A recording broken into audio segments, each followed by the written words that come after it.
Hello, and welcome to the Reselling Report for today, Friday, May 22nd, 2020. I'm your host, Ann Eckhart, and every weekday morning I upload the Reselling Report here to YouTube to update you on the day's retail and e-commerce news, including the latest from eBay, Amazon, Etsy, and Poshmark. If you haven't done so already, I hope you'll subscribe.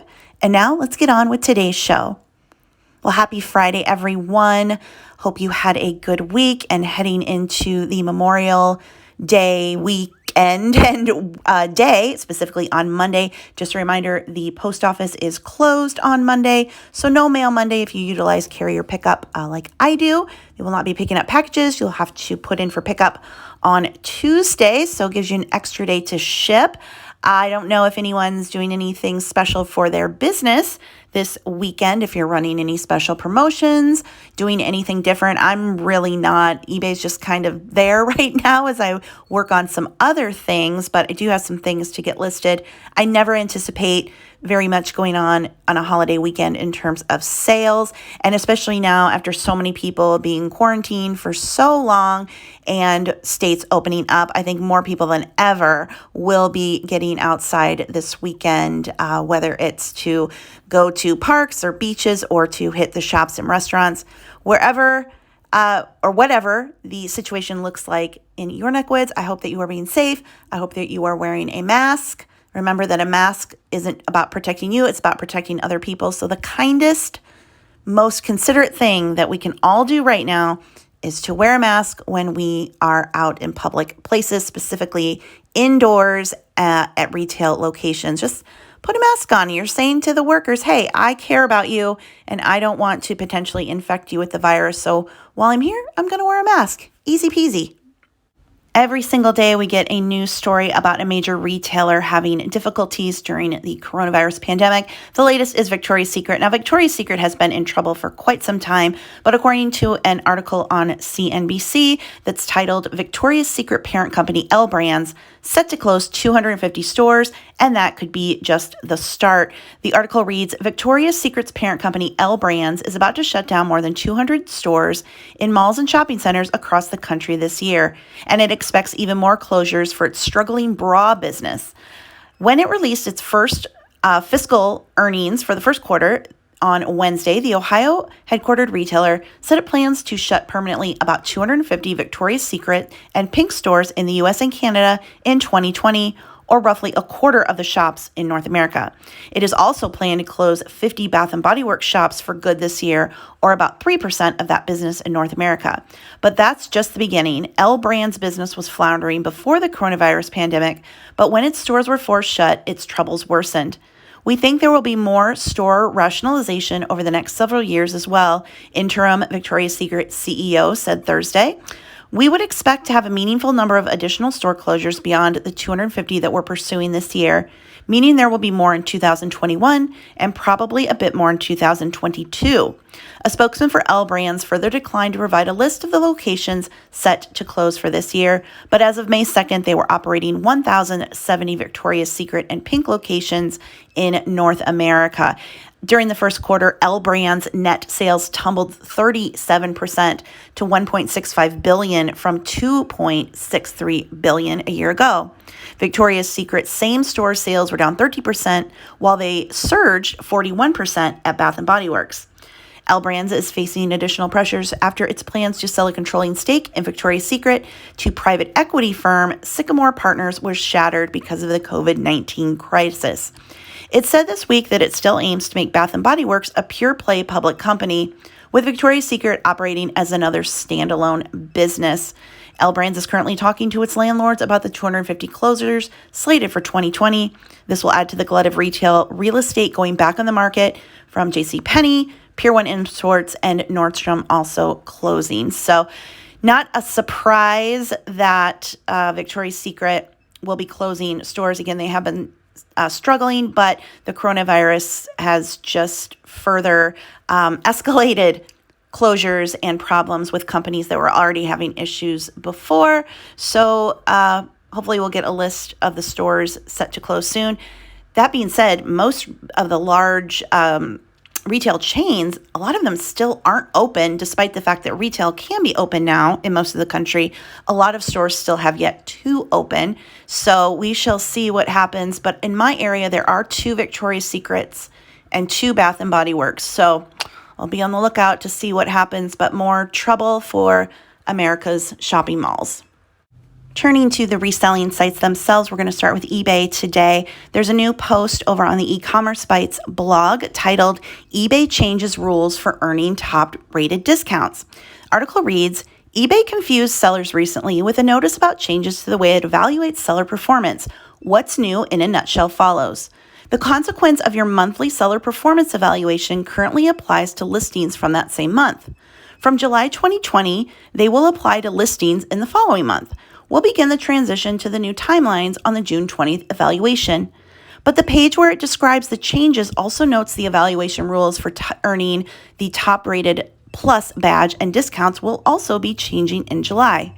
Normally, sellers would weigh in on how these changes will impact them, but either they believed it won't have an impact or they are unaware how the changes will impact them. They checked the weekly chat session and no one had raised a concern. I'm already confused just by reading this, so I wouldn't have raised a concern either. One of the questions we've seen arise is why eBay is making the changes, and we do have a theory about that. So this is e-commerce. Their e-commerce bites blog, their opinion. eBay is changing its fee structure in July as it scales the managed payments programs to a greater number of sellers. eBay is combining final value commission fees with payment processing fees, and top-rated seller plus discounts will impact the amount eBay will be required to disperse to sellers. Once a seller is enrolled in managed payments, the buyer pays eBay and eBay disperses the funds to the seller. The changes eBay is making to the seller evaluation and top-rated seller plus timing may help it calculate the disbursements owed to sellers. eBay set up a page on its website to explain the 2 changes: seller performance evaluation in June versus July, and changes to the eBay top-rated plus badge evaluation. One of the FAQs on the page is puzzling.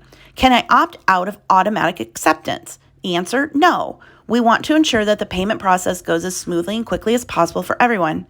It's interesting to note that the formatting looks identical to the pages eBay rolls out for seller updates, and as we noted, eBay has historically announced summer seller updates in May, which it has yet to do this year. We've also noted eBay has yet to publicly post the new managed payments fee structure. So we shall continue to watch this. I did get the message that I am being put into managed payments in July, so month and a week here, but I still haven't gone ahead and opted in. I probably should think about maybe doing that in a couple weeks just to make sure everything's set up right, but I'm still dragging my feet. But anyway, it is frustrating that you don't know exactly how everything's going to go until you're in the program, which is what is making a lot of people hesitant. If they would just tell us exactly what the fees are, how we're going to get paid, all the options, probably a lot of people would be like, oh, okay, I'll just go into it now. But they're being so secretive about it, and well, you'll find out everything once you opt in. No, I want to know right now. So we shall continue to follow the managed payments saga. Switching over to Poshmark now, they have put some of their fancy little graphics over on their Facebook page. What's trending on Poshmark? Top selling gifts by brand and category. I wonder if they weren't supposed to put gifts in there, because who's buying a gift now? I don't know. Anyway, we're going to go through accessories, jewelry, and bags. So the top 5 brands in accessories: Coach, Diff Eyewear, New Era, Nike, and Ray-Ban. And then we have, hello, Poshmark, the top 5 brands in jewelry: Alex and Annie, Anthropologie, Kate Spade, Kendra Scott, and Pandora. And finally, the top 5 brands in bags: Coach, Gucci, Kate Spade, Louis Vuitton, and Michael Kors. Well, big shocker. I wish that they would do, and it would be really helpful if they did brands by price point, because obviously Louis Vuitton and Gucci, well, duh. And we all know Coach and Kate Spade and Michael Kors, but what about those brands that aren't sold at the super high-end department stores that are more mid-range? I would like to see that. But anyway, those are the top brands in those 3 categories over on Poshmark and over on the the Posh Life by Poshmark blog. It's very much of a tongue twister. They have a new post, how to get started on social media to drive Poshmark sales. The post reads, social media is a powerful marketing tool at your fingertips and is a great way to amplify your Poshmark listings to reach more people and drive even more sales. And I would insert here that social media is great for anything that you're selling, any business that you have. I use social media for eBay, for my books, and for YouTube. So I'm all about social media for everything that I do in business. But the blog says they're breaking down social media's channel by channel to help you hone in on which one is right for you and your social media marketing efforts. So which channel is right for you? And it starts with Instagram, that is a platform built on visuals and storytelling. It's one of the easiest places to build your brand and grow your following outside of Poshmark. I definitely agree. The Poshmark sellers definitely use Instagram, and Poshmark does itself to drive traffic. Then they have YouTube, which is the go-to if you're comfortable being on camera and you have the desire to create valuable content. That's another one. A lot of the top rated videos for reselling on YouTube are currently revolving around Poshmark. Then there's Facebook, Twitter, Pinterest, and TikTok. I will link this article or post in the show notes below the video if you want to go and read more about it. But they're your main tips. They go on to talk about how social media drives traffic to your closet, helpful tips to keep in mind, and hashtags. So if you're interested in learning more about using social media to grow your business, you can head over and check out the tips in this post. I think Amazon is a part of everyone's life, whether you are a seller there or a shopper. We all know that Amazon's shipping delays have been a problem in the past couple months due to the historic demand from the COVID-19 pandemic, with people being at home and shopping online. And according to an article on the WashingtonPost.com, frustrated Amazon shoppers vent at record levels. Frustrated you haven't received that Amazon package yet? You're not alone. The crush of coronavirus-fueled demand for online shopping clogged Amazon's operations, flooding it with orders from homebound customers that it was ill-prepared to handle. That led Amazon to prioritize sales of essential items and left many third-party merchants on the site to take on shipping that the e-commerce giant had previously managed for them. The results haven't been pretty. Amazon shoppers are fed up with those third-party sellers on the site at levels rarely, if ever, seen. Shoppers who can register opinions about the service received from third-party merchants as negative, neutral, or positive are clicking negative at the highest levels ever recorded. How much it broke and how quickly it broke is much larger than people realize. Experts who work with the sellers say the problem largely stems from a decision Amazon made March 17th. Typically, merchants ship their goods into Amazon warehouses, and then the online retail giant completes the orders. But as the coronavirus spread, Amazon shipping delayed most non-essential items to focus on getting customers toilet paper, bleach, and other household staples. Customers could not get other items from Amazon, or they could, but they'd have to wait weeks. So merchants that didn't want to see sales evaporate handled shipping items themselves.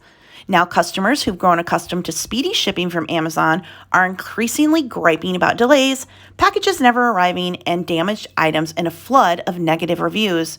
More than 11% of reviews left for sellers in the past 30 days are negative. That's nearly twice the level of frustration vented by shoppers regarding Amazon's third-party sellers during the holidays, when customer anxieties spike over not getting presents on time.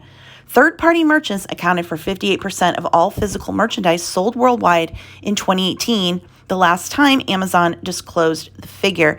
So even for those sellers who tried to pivot and do merchant fulfilled via FBA, even if they were shipping quickly, of course, there were delays in the shipping companies themselves because they had so much volume, but also a lot of people who only use FBA are not primed to ship individual orders themselves. So now, of course, Amazon FBA is now ramped up again. They're accepting more items. So we shall see if these problems get resolved. But of course, it is very frustrating if you are a seller to now be getting negative reviews on products and your individual account based on things that could have been out of your control. Now, if you're just lazy seller and weren't shipping, or you weren't doing a very good job packaging, then that's on you. But if it was something out of your control, it is frustrating to now have to deal with these reviews, but I guess you can figure you're not alone. Amazon customers expect that Prime shipping, which we pay for, and we haven't been getting it in 2 months. And while we all understand why, it is still frustrating to be paying for Prime and you're not getting the service that you paid for. You may have heard me talk yesterday about the Des Moines area Goodwills here in Iowa that are closing 4 stores.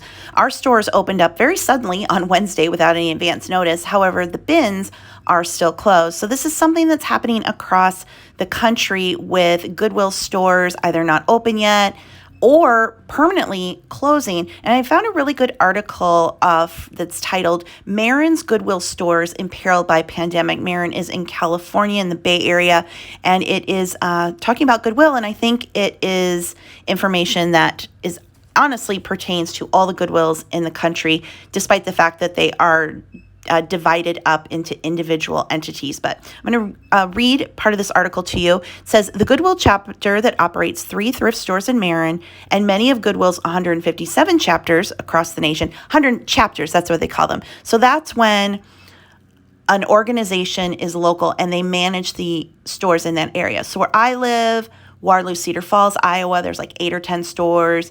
Cedar Rapids area, they have their own stores. Des Moines, that's a different chapter. So anyway, 157 chapters across the nation are struggling to survive due to the economic disruption caused by the coronavirus. Goodwill's 14 chapters in California have been particularly hard hit due to the shelter-in-place order. The 8 California chapters that have more than 500 employees, such as the one that encompasses Marin, San Francisco, and San Mateo counties, are ineligible to apply for loans through the federal Payback Protection Program. It puts us in a really precarious position, says William Rogers, president and CEO of Goodwill San Francisco, San Mateo, and Marin counties. As a nonprofit without relief, it makes it very difficult to come back. Under the Paycheck Protection Program, any business or nonprofit with fewer than 500 employees is eligible to apply for a federal loan, which provides funds to pay up to 8 weeks of payroll costs, including benefits. Funds can also be used to pay interest on mortgages, rent, and utilities. Loans are forgiven when used for these purposes as long as 75% of the total is for payroll. Rogers said when legislators created the program, they failed to take into consideration Goodwill's unique nonprofit social enterprise model. We employ the people we serve, Rogers said. Goodwill provides wages, training, and benefits to people who otherwise would be considered unemployable. 15% are homeless or were homeless within the last 6 months before Goodwill hired them. 25% have served time in prison. 27% have language barriers. Our mission to provide second chances through training and the dignity of work is what we do, Rogers said. Rogers said the stay-at-home order forced Goodwill's California chapters to lay off or furlough 10,000 of the 14,000 people they employ. In Marin, about 75 Goodwill employees have been furloughed. The nonprofit operates thrift stores in San Rafael, San Anselmo, and Novato. Boy, if you're from California, you're like screaming and laughing at me, as well as a donation site in Mill Valley. John Lidgett, who oversees the Salvation Army's only Marin thrift store, said she anticipates no problem reopening the store when the stay-at-home order is lifted. St. Vincent de Paul operates no stores in Marin, although it provides services to the poor and homeless. Rogers said because Goodwill's employees are vulnerable medically, as well as economically, his chapter decided to continue paying them through April 12th. His chapters also continue to pay for furloughed employees' health benefits. He said Goodwill employees tend to have underlying health issues, such as diabetes, hypertension, and asthma, that might put them at higher risk during the pandemic. The extension of benefits was made possible through a $100,000 donation by Eric Sipple, the director of Rogers Nonprofit, and $170,000 in other donations. Unlike many nonprofits that rely heavily on philanthropy to finance their operations, Goodwill is largely self-funded by the sale of used materials donated by the public. And while other retail establishments continue to sell their goods online, Goodwill has had its supply chain cut off by the stay-at-home order. When we had to close stores, we lost 80% of our revenue immediately. That amounts to about $3.5 million a month. And the article does go on a bit from there. It will be linked in the show notes below if you want to check it out. But this is the same thing that's happening to Goodwill stores all over the country. They rely on donations for inventory, and they have a vulnerable population as their employees. So when they're not getting donations and they can't have their employees in the store, what are they going to do? So if you are upset about your Goodwill closing or not being closed or not opening at this time, please remember that they fund themselves pretty much. And without being able to be open these past couple months, they are seriously backed up. And even if they are ready to go in terms of inventory and location, it may not be safe to bring the employees back. So I hope people take that into consideration before going onto Goodwill Facebook pages, as I have seen, and ranting and raving. If you go onto the Goodwill of Central Iowa page on Facebook, which is where the Des Moines stores are, good Lord, you would think someone killed your mother the way people are acting about them having to close 4 stores and move the bins. So anyway, that is more about how Goodwill operates and why Goodwill especially is having trouble during these times. But you may be seeing other thrift stores that are still operating as normal, or at least able to open up again. And that's a wrap on today's show. If you liked it, please be sure to give it a thumbs up and leave me a comment. Thank you guys so much for all of the hellos and emojis and comments that you're leaving. It really does help with YouTube's algorithm. Also, check out the show notes below the video for links to the articles I referenced. You can email me your questions or reseller stories. My email is below. And if you want to learn how to make money on eBay and YouTube the way I do, be sure to check out my Amazon store for all of the books that I have written, along with my list of reseller supplies.